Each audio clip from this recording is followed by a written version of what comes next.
Hold on to your freaking butts, Marvel fans. There's a new leak out there that fully explains Robert Downey Jr.'s Doctor Doom. Oh, and by the way, it says that my crazy-ass theory from back in the day is actually correct. Let's fucking go! Yes! Yes! Let's go over the new leak. Let's talk about all of the evidence that there was for this along the way, because if this is real, I called it a long-ass time ago, and I'm absolutely going to demand that every single person out there gives me Fucking credit. So many people thought it was absolutely insane. So many people thought it would be way too crazy for Marvel to do. And yet, very good evidence is starting to pile up that this is exactly what Kevin Feige had planned. I'm just going to read this whole thing to you and then we'll talk about it, okay? So it says here, He Who Remains created Earth 616, a sacred and controlled timeline to hide the true history of the multiverse. Victor Von Doom was considered too dangerous, so He Who Remains rewrote him into the 616 timeline. The rewriting turned Doom into Tony Stark with the same mind altered and a new identity and life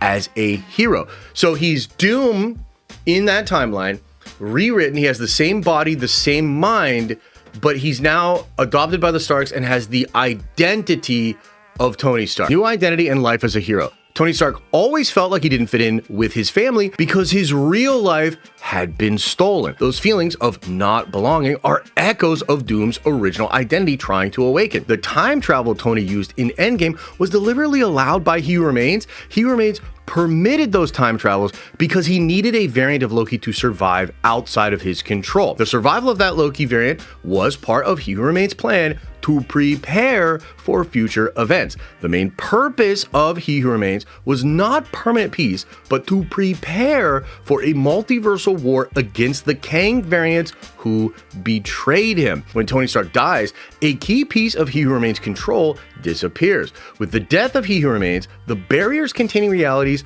break, and all versions of Doom come back into existence. Among those versions, the Doom who fought and lost in the multiversal war regains his memory. Upon recovering his memory, that Doom feels humiliated for having been turned into a puppet of He Who Remains. That humiliation becomes his driving force.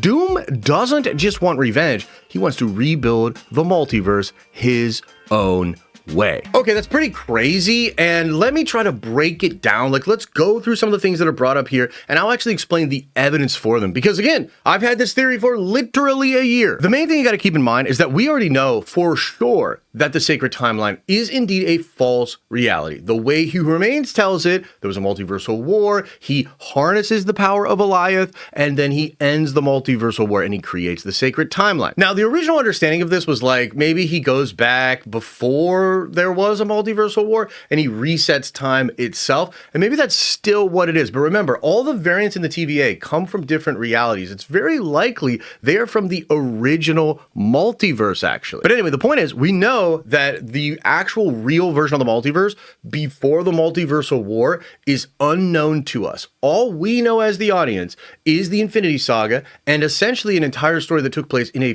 false reality created by He Who Remains. Now, in this leak, it says that Victor Von Doom was considered too dangerous, and so he was removed from the sacred timeline. Now, that appears to be real. Like, that's something that Alex Perez has hinted at before. It's even potentially something that's going on with the X-Men. Alex once said that Marvel had a plan to have the X-Men and Doctor Doom actually be the main focus of the saga after Secret Wars. Like, this was before they went away from Kang. This was before all of the stuff with Jonathan Majors. And in that original version, what was going to happen is this was going to be revealed, and it was going to be revealed that, like, the whole reason that we didn't have X-Men or Fantastic Four or Victor Von Doom in the sacred 616 timeline is because He Who Remains created a fake timeline and removed them or altered events of reality to make it so they didn't show up at the same time. Now, that, by the way, is a super meta thing, and I really want you to hear me on this, because meta stuff is like Kevin Feige's favorite thing to do. I mean, if you think about it, the whole Ralph Boner thing, that's a meta thing. Like, you don't even understand that joke or whatever it was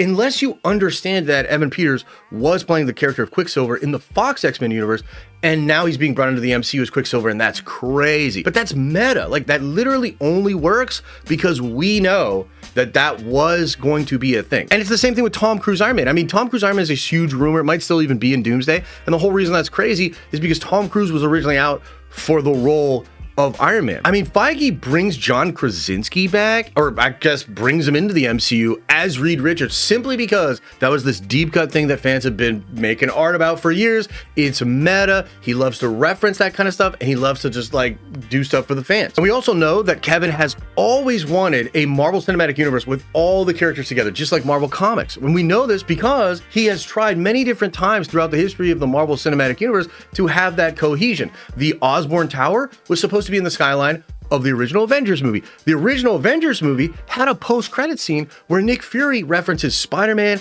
and the X-Men, mutants, right? So he was always trying to actually have all of them together, and he does get Spider-Man into the MCU through that crazy contract with Sony and Amy Pascal. So you can kind of see that he's always wanted to do what he's about to do after Secret Wars. But what it feels like he has done, Kevin and maybe Parliament, like their storytelling group basically, has decided that they're going to take the state of the industry, meaning Marvel sold all the licenses out in the 90s. They couldn't get them all back when they started the studio. Everything was fractured.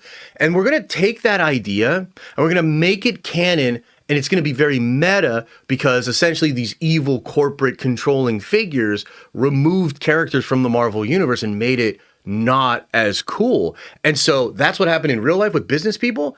But Kevin decided we're going to do that in the actual canon, and we're going to have Kang and He Who Remains be that figure that removed everything. I hope you kind of get what I'm saying there. It's a little bit of a weird point, but as somebody that's studied Kevin Feige for almost a decade at this point, I can tell you for sure this is something he really likes to do. It's one of his sensibilities as a producer, and I would venture to say that this whole RDJ Doctor Doom thing is really about that. It is about taking the actual real world explanation for why all the Marvel characters weren't actually together and putting it into the actual story in a meta way. Now, getting into specifically Tony Stark and the Doctor Doom variant being Tony Stark, we know for sure that this Victor Von Doom character has nothing to do with Tony Stark, okay? That was in the Discord leaks that all the scoopers have access to. And I'm actually gonna make a point here because maybe you noticed, if you're super plugged in like I am, My Time to Shine Hello came out and said she doesn't believe this leak.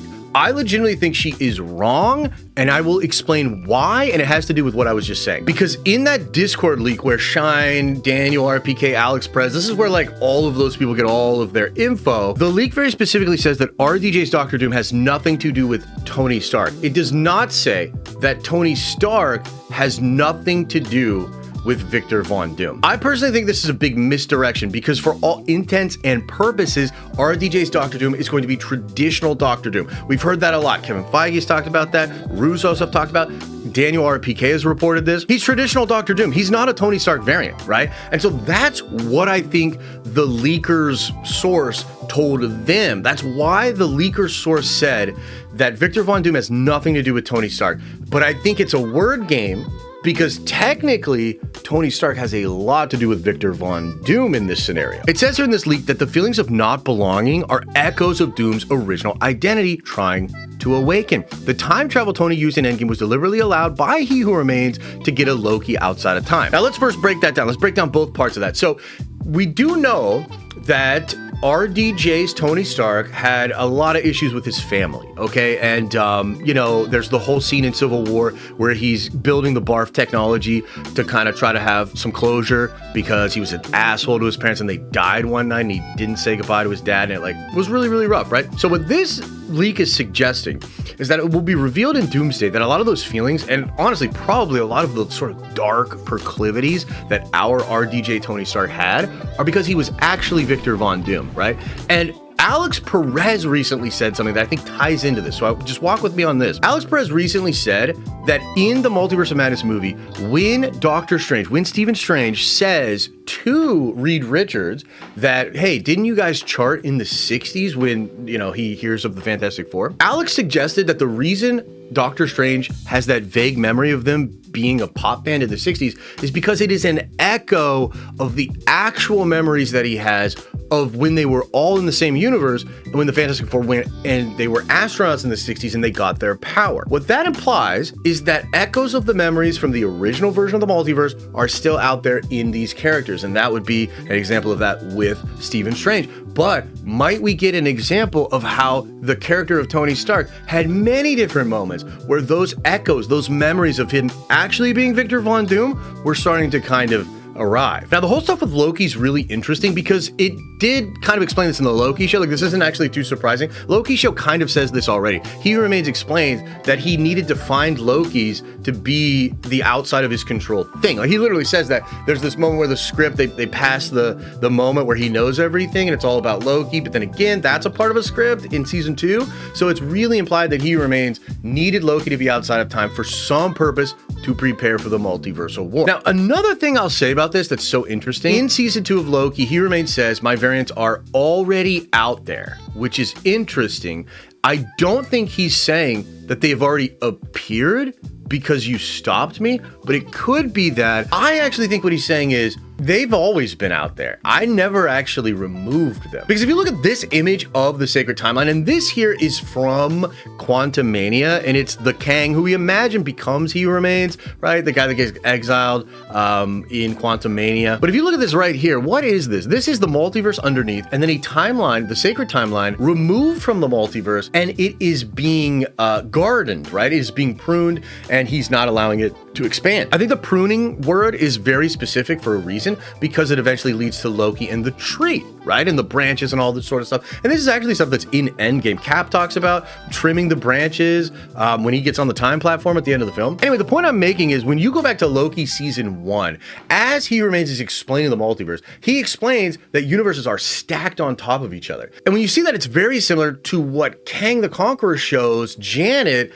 in Quantumania, meaning the universes are stacked on top of each other. But this one in particular, the Sacred Timeline, is different than all the other ones that are stacked on top of it. This is the one that He Who Remains isolated from the rest of them and controlled for a very specific reason, so that he would have a contingency to win the next multiversal war. Now, the leak goes on to say that when Tony Stark dies, a key piece of He Who Remains control disappears. With the death of He Who Remains, the barriers containing realities break and all versions of Doom come back into existence. Among those versions, the Doom who fought and lost the multiversal war regains his memories. This, I believe, by the way, and what this would imply is that Tony Stark's death in Endgame somewhat ends one of the levers of control that He Who Remains has. Mostly the lever of saying, this guy is now Tony Stark. I'm going to turn him into Tony Stark, and therefore there's no Doctor Doom.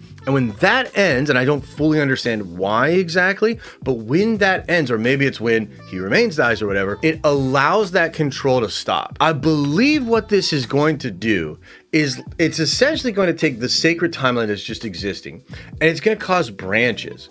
And then one of those branches, probably like way back when Tony Stark is really, really young, one of those branches will probably lead to that Doctor Doom variant realizing who he actually is.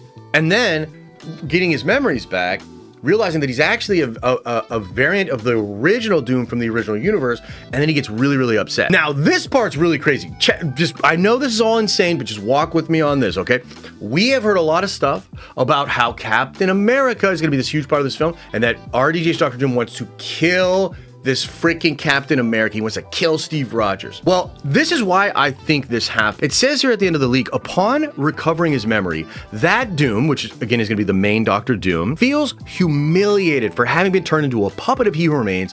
That humiliation becomes the driving force. Now, I've talked about this before, because to me, it's the perfect motivation for Doctor Doom. He is going to realize that in the timeline, the Kang the Conqueror character, or He Who Remains, whatever, actually turned him into a hero.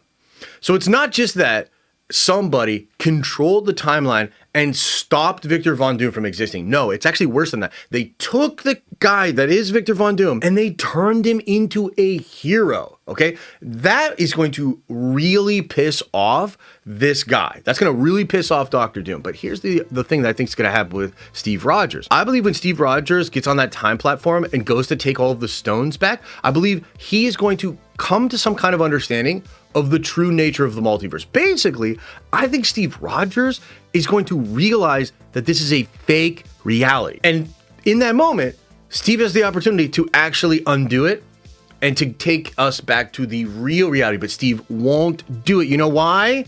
Because he made a promise to Tony Stark. He made a promise to Tony Stark that they don't lose anything they gain. They just bring people back. That's it. Okay? And so I think Steve actually will know or come to some kind of understanding that technically his friend Tony Stark was actually a Victor Von Doom variant, and this isn't the real reality. And I think Steve's going to make a choice to preserve the fake reality because of the love he had for his friend Tony Stark. And I think that is going to be a betrayal that Victor Von Doom cannot abide. I know this is really shocking, and a lot of you probably still don't believe it, right?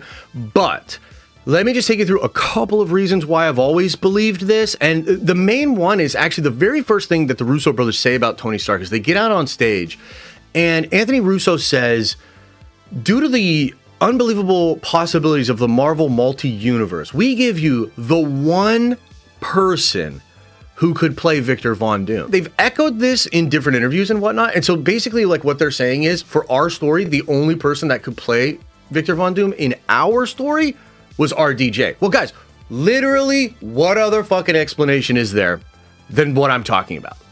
And the other thing that I'll say is, again, it's very meta, and I think that tracks with everything that they like over there. But also, this would be so crazy and so bold. And the Russos did say in various interviews that they wouldn't have come back unless they thought they could actually do something on the level of Endgame and Infinity War. And they didn't want to come back unless they felt like they could actually shock the audience, awe the audience, do something actually remarkable. And this would be that. This would be a very bold retconning. Now, let me just address the negativity around this, because a lot of people will say, oh, well, this means that our Tony Stark wasn't really Tony Stark. And that sucks because we love RDJ's Tony Stark. Won't this retract from that character? Won't this make me not appreciate that character? Doesn't this diminish the character of RDJ's Tony Stark? And here's where I'm going to tell you, no, I actually think it makes it better. And it's because of the concept of nature versus nurture. And actually the idea of identity, the idea of like, who are we as people is a really important thing to all storytelling, but especially within the context of Marvel and the superheroes. And I think by doing this, what Marvel's going to introduce to us is that our Tony Stark, by nature, was Victor Von Doom. He was born Victor Von Doom. He had the proclivities of Victor Von Doom. He might have even had some of the memories of Victor Von Doom. And if this leak is to be believed, then he was being pulled a little bit into the direction of being Victor Von Doom. That's by nature. But by nurture, he became Tony Stark. By choice, by his actions, by his friends, by the growth that he had, by his wife, by his best friend, by his responsibilities, he became Iron Man. And so, I actually think that if they do this, it will lead to a point where the scene at the end of Endgame, where Tony Stark says, I am Iron Man, will actually take on even more meaning, because it is a declaration after everything that he is Iron Man. Again, not because he was born to Howard Stark, but because he was raised by Howard Stark, and because he had the Avengers, and because he made certain choices, and because he met Peter Parker, who actually